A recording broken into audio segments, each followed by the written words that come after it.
What happens to you when you are standing?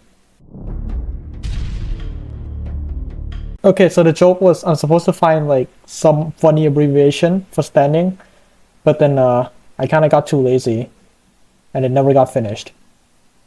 Anyhow, I do know the...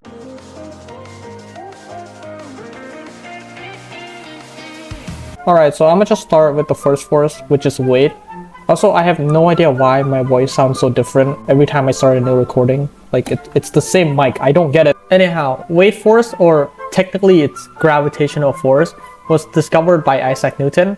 And he basically states that there will always be a force of attraction between objects with masses, where the object with the bigger masses will have its force pulling the object with the smaller mass towards it. And that force of attraction is basically called gravity.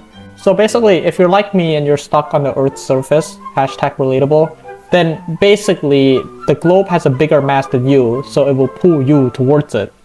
Now this can be defined in the formula of F equals gmm divided by r squared, where g is the constant, the big M is the mass of the globe, m is the mass of you, and r is the distance between you and the radius of the Earth. So naturally, you can see how if the globe is bigger, or if you are bigger as in terms of mass, then there will naturally be a bigger force of attraction, or you will have a bigger weight.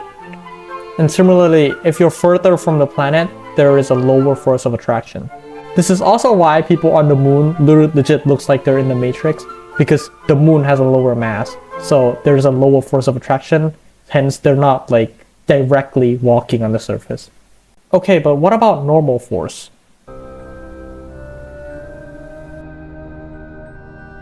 I'm not gonna lie, it's not that complex. It's just the force that the perpendicular surface push against you, so you don't like directly fall to the Earth's core. Okay, so the other three forces are a bit more straightforward because like they don't really require that much explanation. So anyhow, let's say you're standing on a train using the holding bar or something. So in addition to the weight force and the normal force that's being applied on the vertical axis, the force that you need to use to pull the holding bar, or basically the force that you exert in your everyday life, are actually called applied force. Now in this case, because you're applying tension to the holding bar as well, there is tension force which pulls back your applied force, so it balances out. Now to ensure that the person can actually stand still and doesn't like fall to the ground, we also need to have some friction force in which the surface roughness will push or pull for the object to remain at the same place. Now the maximum force that the friction force will allow is basically calculated through the surface roughness itself multiplied by the normal force. So if the force exceeds that of the friction force, then you will be able to move again.